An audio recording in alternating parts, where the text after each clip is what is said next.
ஜெய் சாய்ராம், ஜெய் சாய்ராம், ஜெய் சாய்ராம். உலகெங்கிலும் இருக்கிற என்னுடைய சாய் சொந்தங்களுக்கு இவ்விதமான கூட்டு பிரார்த்தனைகளை வெற்றிகரமாக நிகழ்த்துவதற்கு என்னை பெற்ற பெற்றோர்களுடைய வாழ்த்துக்களாலும் நான் வணங்குகின்ற எல்லா தெய்வங்களுடைய பிரதிநிதியாக இருக்கிற நம்முடைய சாய்நாதருடைய பேரருளினாலும் உங்களுடைய பேராதரவினாலும் இத்தகைய பிரார்த்தனைகளை வெற்றிகரமாக நிகழ்த்துவதற்கு முயற்சி செய்து கொண்டிருக்கிறோம். அந்த முயற்சியின் பலனாக அநேக விஷயங்களை, சாய் அப்பாவுடைய விஷயங்களை, அவருடைய பிரார்த்தனை செய்கிற முறைகளை, அவருடைய அற்புதங்களை நாம் அறிந்து வருகிறோம். அந்த வகையில இன்றைக்கு சாயப்பாவை நம்முடைய வீட்டிற்கு வரவழைப்பது எப்படி, அவரை எப்படி வணங்குவது, அவர் என்ன செய்தால் நம்முடைய உள்ளத்தில் இருப்பார், நம்முடைய இல்லத்தில் இருப்பார் என்பதை நாம் பார்க்க வேண்டும். சாயப்பா என்பவர் யார் என்பதை நாம் முதலில் பார்ப்போம். சாயப்பா என்பவர் ஒரு சுயம்பு ஈஸ்வர அம்சமாக பிறந்த ஒரு மகான், ஒரு சத்குரு, ஒரு மிகப்பெரிய யோகி, மிகப்பெரிய, அதாவது சிவனுடைய அம்சமாக பிறந்திருப்பதனாலே சிவ பக்தர்கள் வணங்குகிறார்கள். அது மட்டுமல்ல, விஷ்ணு பக்தர்களும் வணங்குகிறார்கள். எப்படி வணங்குகிறார்கள்? முதலாவது, உலகத்திலேயே முதல் வைஷ்ணவர் என்று சொல்பவர் சிவனாகத்தான் இருப்பார். சிவன் தான் முதல் வைஷ்ணவர் என்று வைஷ்ணவ சம்பிரதாயத்திலே சொல்லப்பட்டிருக்கிறது. ஆக அறியும் சிவனும் ஒன்று, அறியாதவன் வாயில் மண்ணு என்று சொல்வார்கள். அதுபோல எல்லா மதத்திற்கும், எல்லா இனத்திற்கும், எல்லா நாட்டிற்கும் இன்றைக்கு ஒரு மிகப்பெரிய தெய்வமாக, கடவுளாக, சத்குருவாக இருக்கிற நம்முடைய சாயப்பா எல்லா மதத்தினரும் வழிபடுகிறார்கள், எல்லா வயதினரும் வழிபடுகிறார்கள், எல்லா தரப்பினரும் வழிபடுகிறார்கள். அப்படிப்பட்ட சாயப்பாவை நாம் எப்படி அழைப்பது, நம்முடைய வீட்டிற்கு எப்படி அவரை அழைப்பது, எப்படி ஆகர்ஷணப்படுத்துவது, அவரை எப்படி நாம் ஒரு நல்ல அவரோடு இணைந்து நம்முடைய வாழ்க்கையை செவ்வனே வெற்றிகரமாக நடத்துவது என்பது இப்பொழுது மிகப்பெரிய கேள்வியாக இருக்கிறது. அநேக சாய் சொந்தங்கள் இந்த கேள்வியை கேட்கிறார்கள். புதியதாக சாயப்பாவை வணங்கு வந்திருக்கிற சாய் சொந்தங்கள் அனைவருமே இந்த கேள்வியை கேட்டுக்கொண்டே இருக்கிறார்கள். ஆகினாலே நாம் என்ன செய்யறோம்? முதல்ல சாயப்பாவை இப்படி எல்லா தெய்வங்களுக்கும் பிரதிநிதியாக, நான் அடிக்கடி சொல்வேன், அந்த மாதிரி எல்லா மதங்களுக்கும் ஒரு ஒப்பற்ற தலைவனாக, ஒப்பற்ற ஒரு சத்குருவாக, கடவுளாக இருக்கிற நம்முடைய சாயப்பா, எல்லா நாட்டினராலும் வணங்கப்படுகிற சாயப்பாவை நம்முடைய வீட்டிலும் எப்படி வரவழைத்து நாமும் வெற்றிகரமான ஒரு வாழ்க்கையை நடத்தி செல்வதற்கு, நம்பிக்கையான ஒரு வாழ்க்கையை, ஒற்றுமையான ஒரு வாழ்க்கையை, மகிழ்ச்சியான ஒரு வாழ்க்கையை பெறுவதற்கு என்ன வழி என்று கேட்போமானால் இதோ இருக்கிறது வழி. அதாவது பார்ப்போம், நிறைய சாயப்பாவை கும்பிடுறவங்க நிறைய பேர் இருக்கிறாங்க. இப்பெல்லாம் சாயப்பா எப்படி போய் எங்க இருப்பார், அவர் எப்படி வணங்குவது? இப்ப ஒரு சிலையில இருப்பாரா, அல்லது ஒரு தூணில் இருப்பாரா, அல்லது ஒரு செவத்துல அந்த ஓவியத்துல இருப்பாரா, அல்லது பஸ்ல போகும்போது முன்னாடி ஒரு பஸ்ல அவர் இருக்கிறாரு, பின்னாடி வர்ற கார்ல அவர் இருக்கிறாரு, நம்முடைய கார்ல இருக்கிறாரு, எங்கதான் அவர் இருக்கிறாரு, எப்படி அவர் வணங்குறது அப்படின்னு கேள்வி நமக்கு நிறைய மனசுல உதிக்குது இல்லையா? இறைவன் எங்கும் இருப்பார் என்றுதான் நாம் சொல்லுகிறோம். தூணிலும் இருப்பார், துரும்பிலும் இருப்பார் என்று நாம் சொல்லுகிறோம். எப்படி வழிபட்டால் அவரை நாம் கண்டிப்பாக ஆகர்ஷணப்படுத்த முடியும்? ஆகர்ஷணம்னா என்ன? அவரை நம்ம ஃப்ரெண்டாக்கின்னு வச்சுங்களேன் அப்படின்னு சொல்லிக்கலாம். அவரை நம்முடைய, நமக்கு உகந்த மாதிரி, அவர் மனசுக்கு நம்ம பிடிச்ச மாதிரி எப்படி போறது, அவர் மனசுக்குள்ள நம்ம நுழைஞ்சாதான் நம்மள அவர் பாதுகாப்பாங்க இல்லையா? அதே மாதிரி ஒரு மந்திரத்தை சொன்னாதான் ஒரு தெய்வம் நம்ம கூட வருது. ஒரு மந்திரத்தை சொல்லிதான் வணங்க வேண்டியது இருக்குது, போற்றி சொல்ல வேண்டியிருக்குது, அவருடைய மந்திரங்களை சொல்ல வேண்டியது. எந்த மந்திரத்தை சொல்றோமோ, எந்த போற்றி சொல்றோமோ இல்லையோ தெரியாது. ஆனா பாருங்க, ஒண்ணு ரொம்ப அவருக்கு பிடிச்ச விஷயமா இருக்குது. என்ன விஷயம்னா எளிமை, எளிமை, எளிமை. எளிமையே சாயப்பாவுடைய வலிமை. எளிமையாக இருப்பதனால்தான் அனைவருமே, அனைத்து தரப்பினரும், அவரை அனைத்து வயதினரும் அவரை விரும்புகிறார்கள். எளிமை மட்டுமல்ல, ஒன்றே குலம் ஒருவனே தேவன், அல்லாஹ் மாலிக் என்று சொன்னவர் சாயப்பா. இதனால் தான் அனைவருக்கும் அவரை பிடிக்கிறது. கடவுள் இல்லைன்னு யாருமே சொல்லலை.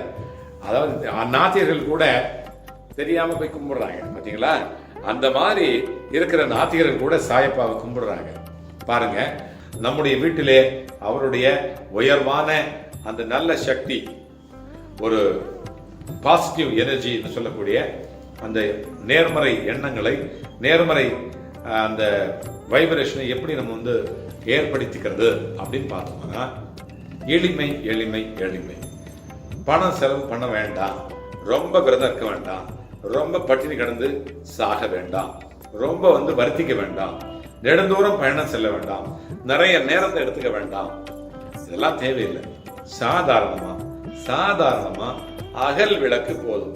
தங்கத்துல விளக்கு, வெள்ளியில விளக்கு, இந்த மாதிரி பித்தளையில விளக்கு, காமாட்சி அம்மன் விளக்கு, இந்த மாதிரி விளக்கெல்லாம் ஏற்றி அவர் வழிபடணும்.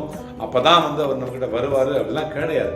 சாதாரண விளக்கு, அகல் விளக்குல ஏற்றி இருந்தவங்க ஏத்திக்கலாம், பரவாயில்ல. இல்லாதவங்க சாதாரணமா ஏத்தினா கூட எல்லாம் பெறக்கூடிய ஒரு வகையை சாயப்பா ஏற்படுத்தி கொடுப்பார். ஏன்னு சொன்னா, அன்றைக்கு அவர் வாழ்ந்த காலத்திலே எத்தனையோ வியாபாரிகள், எண்ணெய் வியாபாரிகள் எல்லாம் இணைந்து ஒரு கூட்டாக கூடி இனிமேல் சாயப்பாவிற்கு எண்ணெய் தரக்கூடாது என்கின்ற ஒரு முடிவை கூட்டாக இணைந்து எடுத்தார்கள். அந்த எடுத்ததன் முடிவாக சாயப்பாவுடைய திருவருள் பெற பெற்றோம். அவர் எப்படி ராமலிங்க வள்ளலார் அன்றைக்கு தண்ணீரில் விளக்கெரித்து தன்னுடைய தன்மையை காட்டினாரோ, அதே போல நம்முடைய சாயப்பாவும் கூட அந்த வியாபாரிகள் எண்ணெய் தராமல் போனது அந்த விஷயத்திற்காக அவர்களுக்கு அறிவுறுத்தும்படியாக, தன்னுடைய சக்தியை வெளிப்படுத்தும் விதமாக அவர்கள் மறைந்திருந்து பார்த்தார்கள். இந்த சாயப்பா என்னதான் செய்ய போறாரு அப்படின்னு மறைஞ்சிருந்துட்டு பார்த்தாங்க.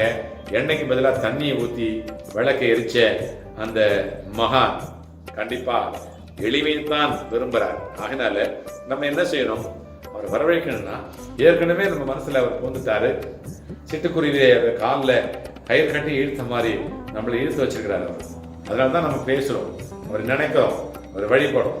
ஆக இப்படியெல்லாம் நம்ம இருக்கிறனால அவர் இன்னும் மேலும் மேலும் மேலும் நம்ம அவர் எப்படி படிப்படியா அவரோட மெர்ஜியா அவரோட நம்ம அவர் நம்மளை ஏற்கனவே அவர் பெனட்ரேட் பண்ணிடுவார், அது வேற விஷயம்.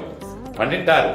இன்னும் நம்ம அவரோட ஒன்றிணைந்து இரண்டரை கலப்பது அப்படின்னு சொன்னோம்னா எப்படின்னா, இந்த விளக்கு, அகல் விளக்க, சாதாரணமான விளக்க ஒரு நல்லெண்ணெயை ஊற்றி ஒரு பஞ்சத்திரியை போட்டு விளக்கு ஏற்றி இருந்தோம்னா, டெய்லி காலையில பஞ்ச உஷற்காலம் அப்படின்னு சொல்லக்கூடிய அந்த உஷற்காலத்துல காலையில எழுந்து ஸ்லோகங்களை படிச்சுட்டு, சாயப்பாவுடைய சத்திரத்துல படிச்சுட்டு, 2 பக்கம் படிச்சா போதும், ஒரு அத்தியாயம் படிச்சா போதும், தொடர்ச்சியா அதை படிச்சுட்டு இந்த விளக்கை ஏற்றி பக்கத்துல உட்காந்து படிச்சுட்டு, சாயப்பா என்னை காப்பாத்து, எங்க வீட்டுக்கு வா, எங்க வீட்டுல நேர்மறை சிந்தனைகளையும் நேர்மறை எண்ணங்களையும் வளர்த்து குடும்ப ஒற்றுமைக்காகவும், எங்களுடைய உயர்வுக்காகவும், எங்களுடைய ஆரோக்கியத்திற்காகவும், எங்களுடைய மகிழ்ச்சிக்காகவும் கண்டிப்பாக நீங்கள் வழித்துணையாக வர வேண்டும் என்று ஒரு நிமிடம் கண்மூடி தியானம் செய்து நாம் பிரார்த்தனை செய்தோமானால் கண்டிப்பாக ஆகர்ஷணப்படுத்தப்பட்டு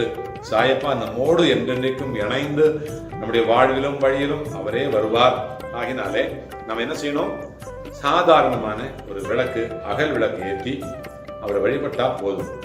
எங்கேயோ இருக்கிற சாயப்பா இங்கும் இருப்பார், இங்க இருக்கிற சாயப்பா எங்கேயோ செல்வார், எல்லா இடத்திலும் இருப்பார். அவரு நம்முடைய நம்முடைய வேண்டுதல்கள் எல்லாம் நிறைவேற்றுவதற்காக நாம் செல்லுகிற ஒரு இன்டர்வியூக்கு போறோமா, ஒரு வெளியூருக்கு போறோமா, ஒரு பயணம் போறோமா, அந்த பயணத்தை சக்சஸ்ஃபுல்லா முடிச்சு கொடுப்பாரு. அப்போ ஒரு விளக்கு ஏற்றிட்டு, அன்னைக்கு காலையில விளக்கு ஏற்றிட்டு, சாயப்பா நான் போயிட்டு வரேன், எனக்கு என் கூட இருங்க அப்படின்னு சொல்லிட்டு போனோம்னா கண்டிப்பா நம்ம கூட இருப்பார். இப்படித்தான் அவர் நாம எல்லாம் தொடர்ச்சியா இந்த வழிபாட்டை பண்ணிட்டு வந்தோம்னா, எப்போ நம்ம மனசுல சேர் போட்டு உட்காந்துருவார், பெரிய சிம்மாசனம் போட்டு உட்காந்துருவார், சிங்கம் மாதிரி இருப்பாரு. கண்டிப்பான தாத்தா, நம்ம தாத்தா, கண்டிப்பான தாத்தா. நேர்மையா மட்டும் நடந்துக்கணும், நல்லதை மட்டும் செய்யணும், நல்லதை நினைக்கணும், யாரையும் ஹர்ட் பண்ணக்கூடாது. இதுதான் அவருடைய கோட்பாடு, இதுதான் அவருடைய கோட்பாடு. நான் கொடுப்பேன், நான் கொடுக்கிற வரை நீ பொறுமையாக இரு, என்னுடைய கஜானா கொட்டி கிடக்கிறது, நான் எடுத்துக்கொள் என்று சொல்லுகிறேன். நீ என்னிடத்திலே வந்து பிச்சை கேட்கிறாய். பிச்சைக்காரனாக வாழ்வது அவருக்கு ஒரு காலம் பிடிக்காது. பிச்சை எடுக்கலாம், அன்பு பிச்சை எடுக்கலாம், ஆதரவாக அவரிடத்துல கேட்கலாம். ஆனால் மனதை பிச்சைக்காரனாக வைத்துக் கொள்ளாதே. கொடுக்கிற இடத்துல நீ இரு.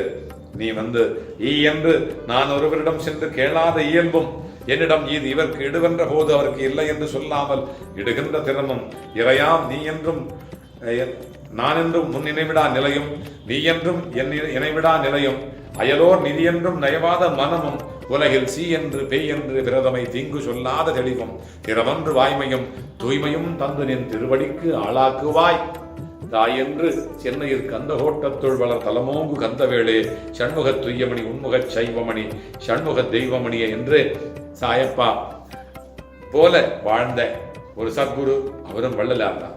அவரும் அன்னதானத்தை வலியுறுத்தினார், செய்து வைத்த அந்த அன்னதானத்தினுடைய அந்த நெருப்பு, அந்த அடுப்பு என்றும் எரிந்து கொண்டே இருக்கிறது.